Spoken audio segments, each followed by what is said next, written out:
You're lying there in the dark, inches away from the woman you swore to spend your life with, but it feels like there's a 1,000-mile canyon between you. You can hear her breathing, you can feel the heat from her body, but you know, in your gut, in your bones, that she isn't yours anymore. Maybe you've already found the proof, or maybe it's just that cold, dead feeling in the air. Sleeping next to a cheating wife is like sleeping next to a ticking time bomb that's already gone off, and you're just waiting for the smoke to clear. It's a slow-motion car crash that happens every single night at 11 p.m. Your bedroom, which used to be your sanctuary, has become a torture chamber. Today, we are going to talk about the psychological destruction that happens when you stay in that bed. We're going to look at how every night you spend next to her is stripping away your masculinity, your peace, and your sanity. If you don't understand the damage this is doing to your brain, you'll end up a hollowed-out version of the man you used to be. When you sleep next to a woman who has betrayed you, you aren't just resting your body, you're training your subconscious mind to accept disrespect as your new reality. And that is a poison that will kill your spirit before it ever kills the marriage. Men, this channel is becoming a brotherhood. I set a goal to unite 3,000 real men before this month ends. If you're rocking with the truth and you want more men to wake up, hit subscribe, like this video, and turn on your notification. Make your support and voice count in the comment section. Brothers, we have to talk about what happens when the lights go out. Most people talk about the cheating itself, but they don't talk about the aftermath in the quiet hours. When you lie down next to a woman who has given herself to someone else, your brain goes into a state of hypervigilance. You aren't sleeping, you're on guard. You're listening to her phone vibrate on the nightstand. You're wondering who she's dreaming about. You're smelling her hair, looking for a scent that shouldn't be there. This is a special kind of trauma. The bed is supposed to be where you are most vulnerable, where you find peace. When that space is violated, your nervous system never shuts down. You're living in a constant state of fight or flight. Over time, this raises your cortisol levels, messes with your heart, and creates a mental fog that makes it impossible to lead your life.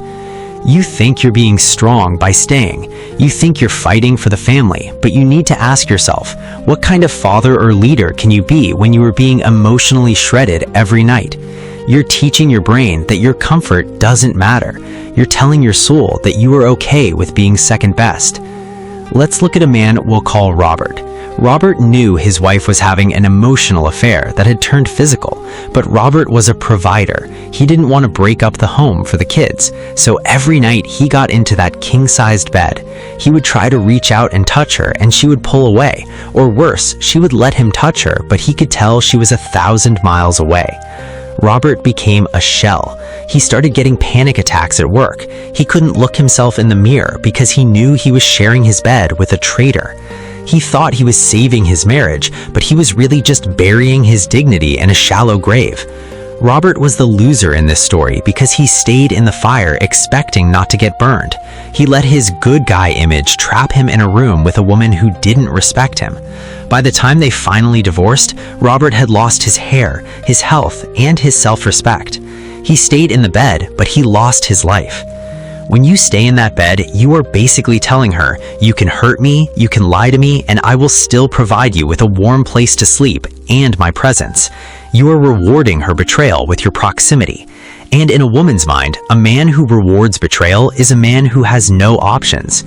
Men, this channel is becoming a brotherhood. I set a goal to unite 3,000 real men before this month ends. If you're rocking with the truth and you want more men to wake up, hit subscribe, like this video, and turn on your notification.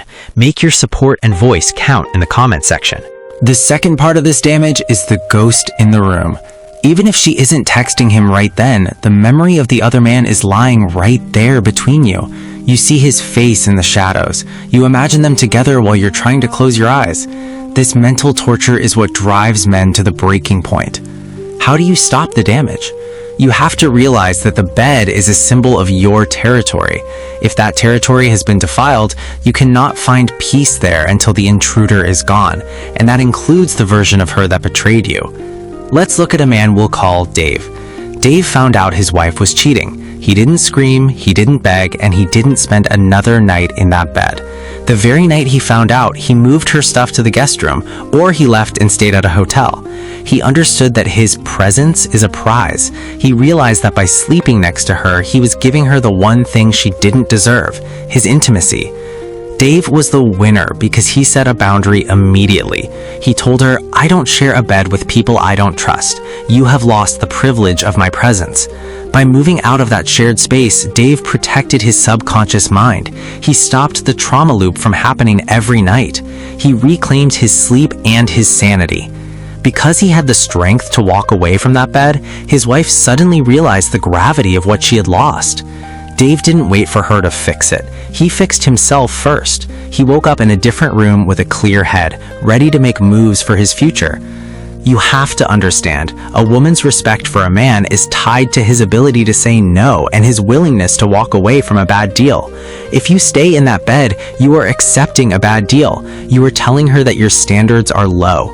The emotional damage comes from the lie you are telling yourself. You tell yourself it's okay, but your heart knows it's not. That conflict, the war between your head and your heart, is what causes the damage. The only way to win is to stop the lie. If you're in this situation, you need to change your environment. You need to sleep in a place where you feel safe and respected, even if that means sleeping on a couch or a different house for a while. You need to stop the cycle of looking at her while she sleeps and wondering why. The why doesn't matter. What matters is that your peace is being stolen, and you are the only one who can take it back. Reclaiming your night is the first step to reclaiming your life. You cannot build a new future while you're still lying in the wreckage of the past. Men, this channel is becoming a brotherhood. I set a goal to unite 3,000 real men before this month ends. If you're rocking with the truth and you want more men to wake up, hit subscribe, like this video, and turn on your notification. Make your support and voice count in the comments section. You are a king, and a king does not share his throne with a rebel. You deserve to close your eyes at night knowing that the person next to you has your back, not a knife pointed at it. Stop the damage, move the body, take your sleep back. So, here is my smart question for you today. Is the safety of staying in that bed worth the price of your soul? Or is it time to admit that the woman lying next to you died the moment she chose another man? I want you to be real with me in the comments. Have you ever felt that cold, empty space in the bed, even when she was right there? How did it change you? Drop your story below. Let's show the other brothers they aren't alone in the dark. Hit that subscribe button if you're ready to reclaim your peace. I'll see you in the next one. Stay strong, stay awake.